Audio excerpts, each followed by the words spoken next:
Hey guys, welcome back to Contest Prep University. I'm Joe Klemczewski with a special guest, Jessie Casas from Bold Strength Fitness. How are you doing, Jessie? I'm good. How are you, Doc?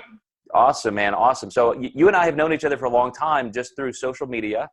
And then at one point you joined the National Academy of Metabolic Science to increase your coaching skills and make sure that you're taking care of people nutritionally really well. And recently we've been chatting a lot more, especially through this COVID pandemic.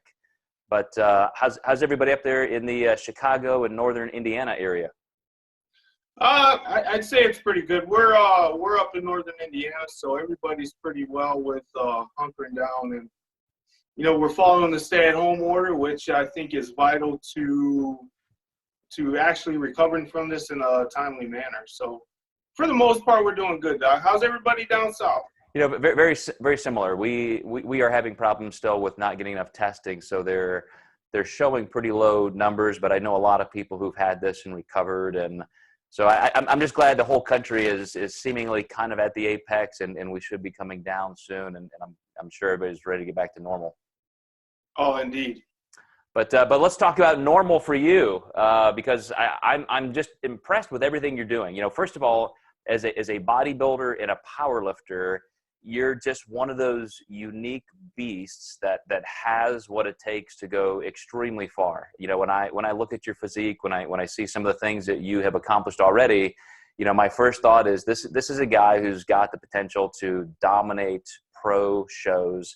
But I know you're also, strong in the powerlifting game. You're moving a lot of iron. So tell me a little bit about what got you started in training and kind of what your journey's been like. You want the long version? Absolutely, man. I want to hear it all. Yeah, so we started off, I got a big family. I come from a family of eight brothers and sisters, plus mom and dad. So it was kind of rough growing up. We never really had the ability or the thought of physical fitness or health in mind at any point in time. I got older, got involved with street gangs and drugs, and I got sent away to a boys' school when I was 16.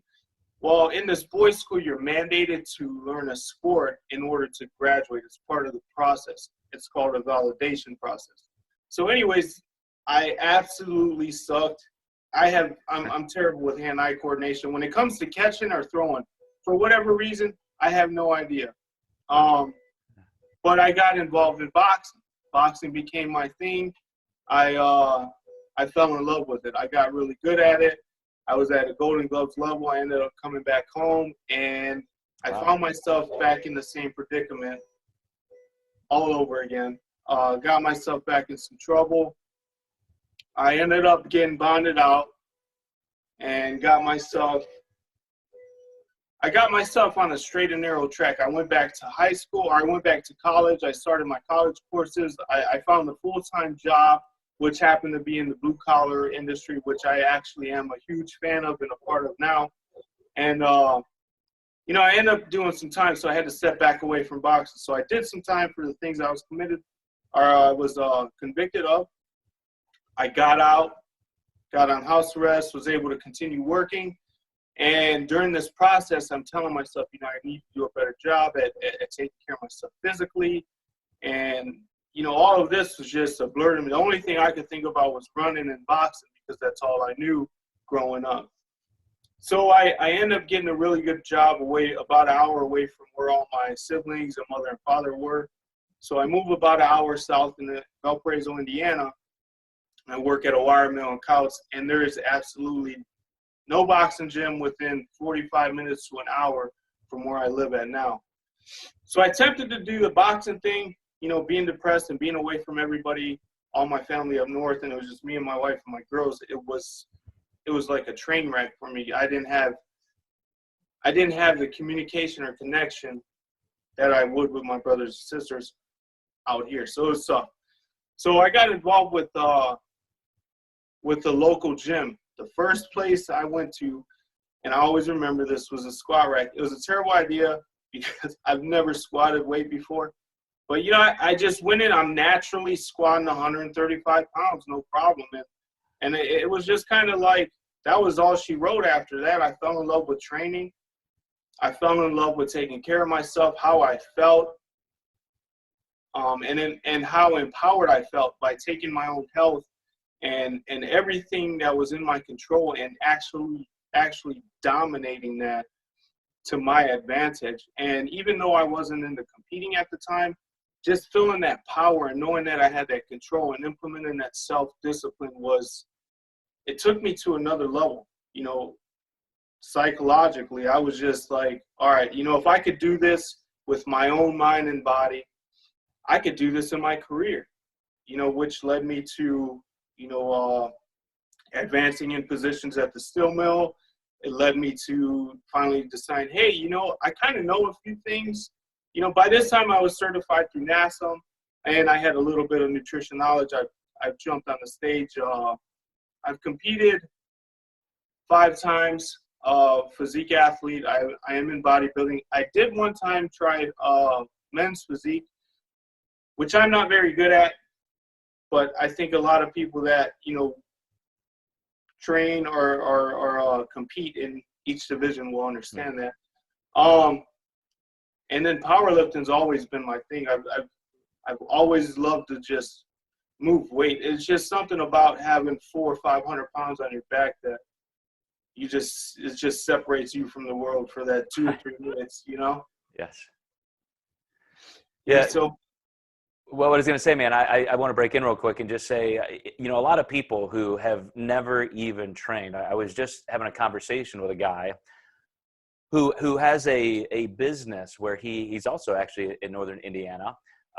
He and his sister do group home work for people who are mentally disabled, and they have these in-group homes where they need healthcare workers and home assistant aides to help these people live in their daily lives. And so it's just a great, you know, I would say that's kind of a blue collar industry as well, but it's all based on caring for each other. And he in turn wants to care for these staff members. And he said, you know, a lot of them don't, you know the first thing about nutrition or exercise. They've just never been a part of their lives.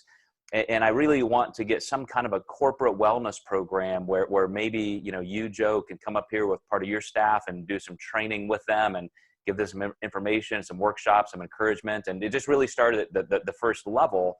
And I remember when I was a teenager as well, the first time you start training, it's a transformative experience. When you feel your body moving like that and the blood flowing and you get a little stronger, and, you know, long before anybody could ever tell any physical differences, like you feel it, you feel your body changing. And it's, you know, I would love to say it's a healthy addiction because, you know, here I am 40 years later still doing it. It's literally, you know, what I would consider the most spiritual thing in my life, because like you said, when that weight's on your back, when you go to the gym and you've got those headphones in, you know, that 45 minutes or that hour is the one thing I probably would give up last on the planet. You know, I mean, it's just like, that's that time that you feel so connected to your own physical essence, and the empowerment you just described, how that transferred even over to your career, is something that's very obvious because, like I said, I know you from the National Academy of Metabolic Science and going through your work and looking at your contribution to other students. You know, you're an incredibly helpful person. You're always looking to help somebody else. You're also very intuitive and intellectual. You know, you get that nutrition and fitness combination that people need as clients. And so I'd love to hear a little bit more now about how you've transitioned that into your company, Bold Strength Fitness, where you're obviously doing some coaching, you do some training and nutrition coaching. So tell me a little bit about that. So my entire thing with developing Bold Strength was kind of out of the gate. I knew I wanted to help people. I knew I wanted to help people with the diet, with their training, and I just wanted to encourage people to exercise and to eat right. You know, so for the longest time, I went through without having an actual niche or knowing who I wanted to serve. I just knew I wanted to serve, and I did that for a couple of years. It wasn't until, you know, I got involved with, you know, the Apex coaching program where, you know, we kind of dove in and I figured out who I was through your program. And I think that the biggest thing for me now at this point is to make sure that my fellow blue collar brothers and sisters are taking care of themselves as well as taking care of their families, because I believe that in order to work as efficiently, as effectively, and still to be proud of what you do, you have to have health at the forefront in your home, whether it be physical or emotional, you know, and you need to be really focused on taking care of yourself outside of the job, be it sleep, eating, working out, stretching. A lot of us are very bad at, and that's kind of where my passion is going right now, is seeing these guys, you know, work their entire lives in the steel mill and then leaving the steel mill, and, you know, they don't get very many years after that because of poor health decisions along the way to retirement, you know, from day in, day out. So that's kind of where I've been going at now. I do coach, I coach a lot of white collar workers, and they kick ass too. They do, tell you, you know.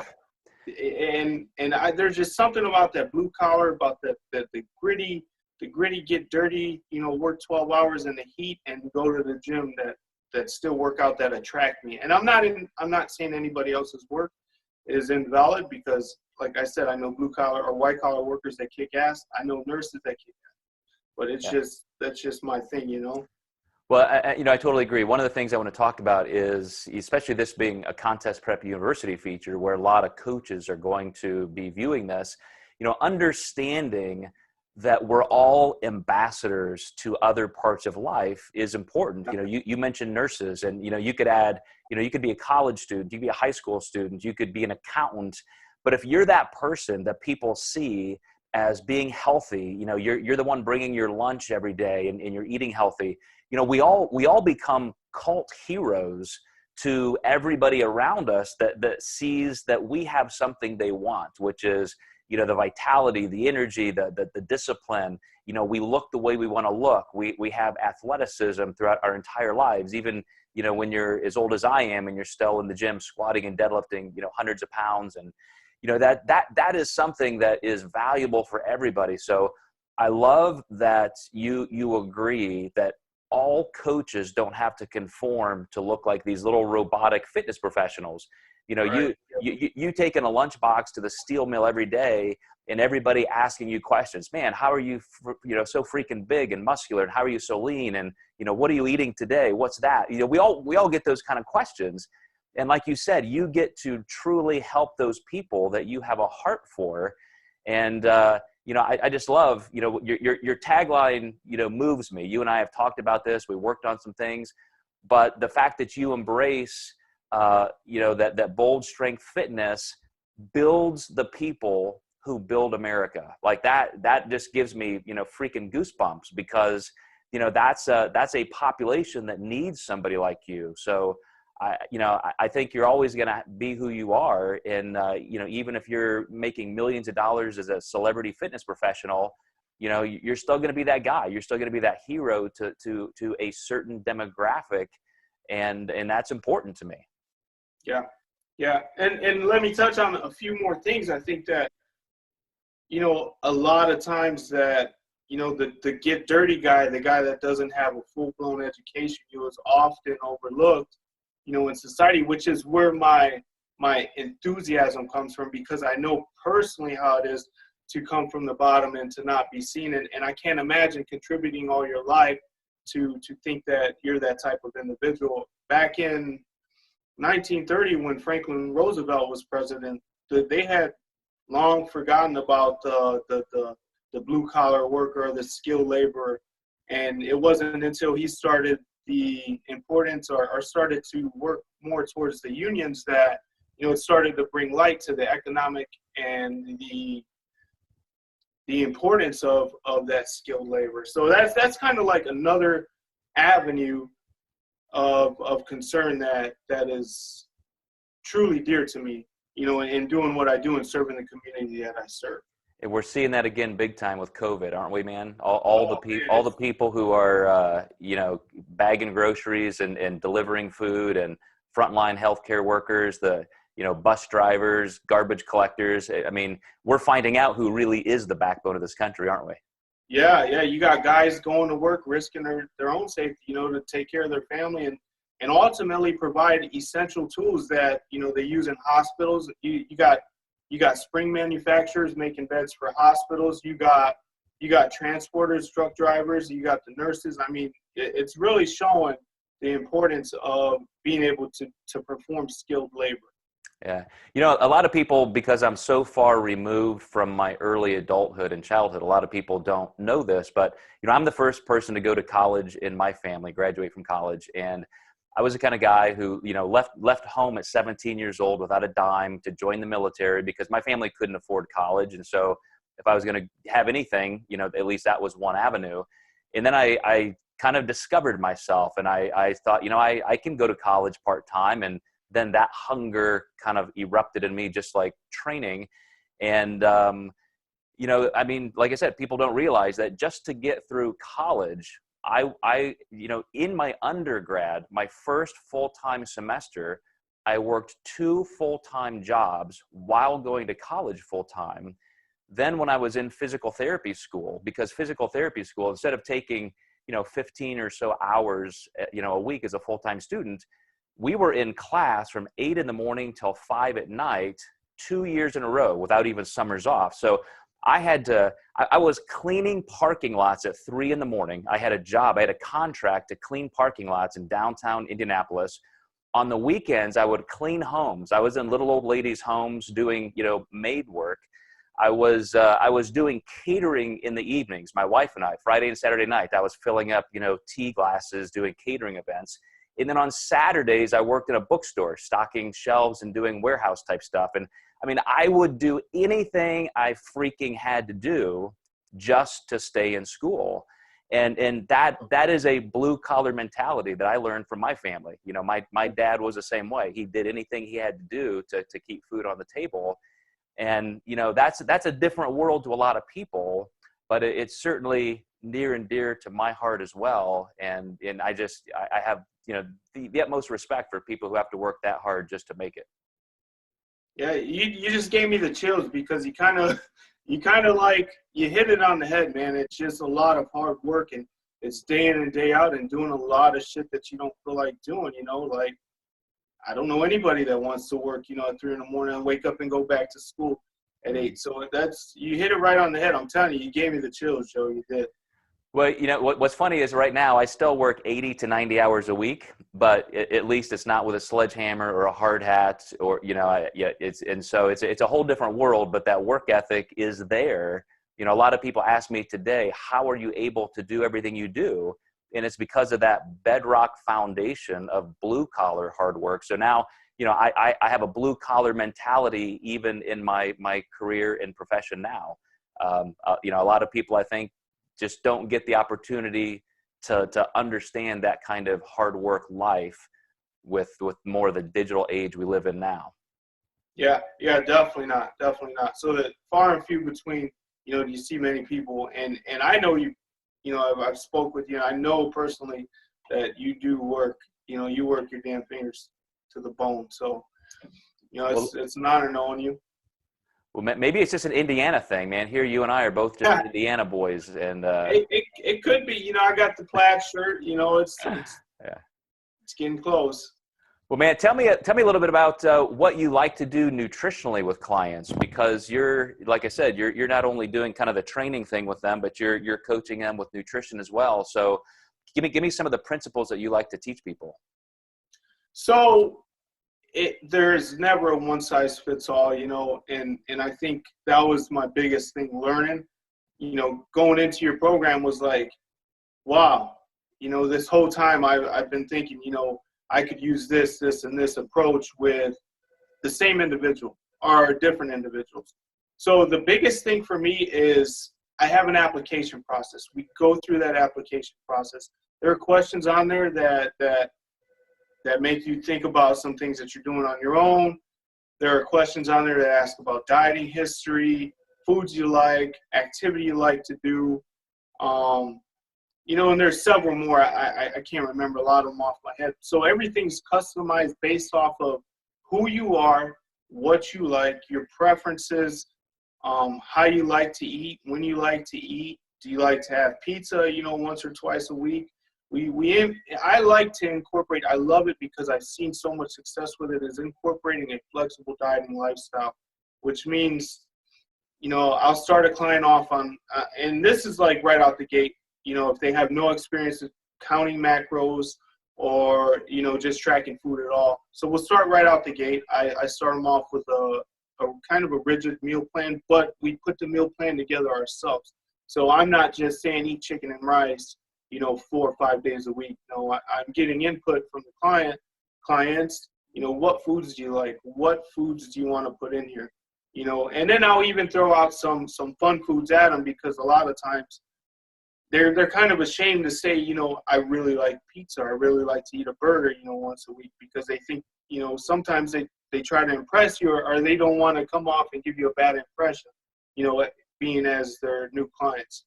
So we'll construct a meal plan, and then during that process, as we're following that meal plan, we will be using a food tracker, a calorie tracker, macro tracker. We'll be entering that food in, and then slowly but surely, I'd say 2 or 3 weeks of tracking, we'll start working in foods that we can mix and match. For example, we'll take out pasta and we'll put sweet potato and we'll add chicken, and it's just kind of like a flexible experience. So if you like keto, vegan, it can all be done through the process that I use. It's amazing. It doesn't surprise me that you're basically describing a process of constant support, constant communication, taking your clients just one step at a time, and even meeting them where they are, whatever their goals are, where their preferences. You're going to adapt what you do based on their exact situation. And Jesse, I got to say, that's not as normal as you would think. We're just in the middle in Contest Prep University doing a series called Bad Coaches. And I use that term, with some satire, because I'm not a negative guy. I don't like to, pick fights, and I'm pretty much friends with anybody I meet. But, there are some unscrupulous kind of people out there in the coaching world that literally hurt people. I've seen people's health destroyed for a lifetime because clients who, or coaches who just don't know better, they don't have the skill, they're not open-minded enough. They just have this dogmatic approach of doing something one way. They try and force everybody into that path. And if somebody gets hurt, they don't care. If somebody doesn't like it, they don't care. They say, get lost, and they'll just find another person to replace you. And to me, that is truly a bad coach. But you're describing something that is 180 degrees different in terms of being somebody who listens and cares, and you're willing to adapt what you do to fit what they need. Absolutely. I think that's one of the biggest things, Doc, is having somebody because sometimes some of these people don't have, friends or family that support their decisions. So I believe as a coach, it is 110% your responsibility to make sure that that person feels the support, at least from you, 110%. You can't walk, you can't hold the hands for them, but they need to know that you are there, and their opinions matter. Because a lot of times, as we're speaking about the bad coaching thing, these coaches will come in and say, do 45 minutes of cardio 4 days a week, on the stair climber, but this client has a knee problem, or, just like you said, the dogmatic approach, like it's just one size fits all, and we're going to do it my way or the highway. Yeah, man. You in Bold Strength Fitness, when you create this programming for clients, are you primarily doing it online, or do you have the ability to see clients locally where you are? I am primarily online. I do have a few local clients that I work with. I prefer to work, online, but I think being in person, it kind of has that kind of the little bit of extra push to them, because if you see them, you make them work a little bit harder. And it's just about being personal. But I do a lot of my work online. Mm-hmm. Yeah, we have a Diet Doc program owner. He was one of our very first, who is in Ohio. And he also worked in a steel mill full-time when he came on board. And very much like you, he was a trainer, nutrition coach, really wanted to transition this into a full-time career.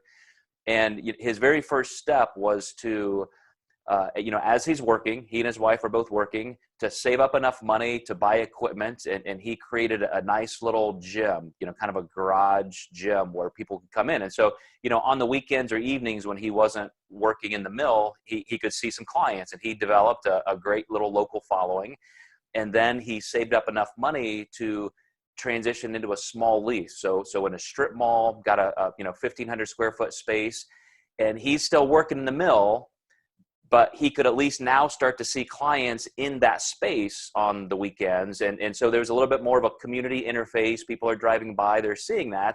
And it took him a couple years, but now, he retired from the mill years and years and years ago, and he's been full-time. He's just opened up his second location. He's got other trainers working for him.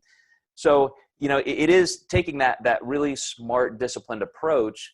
But I agree, when people can see you face to face, and you get to really input some energy into their lives and their experience with nutrition, with training, there's definitely some potential there. Oh, absolutely.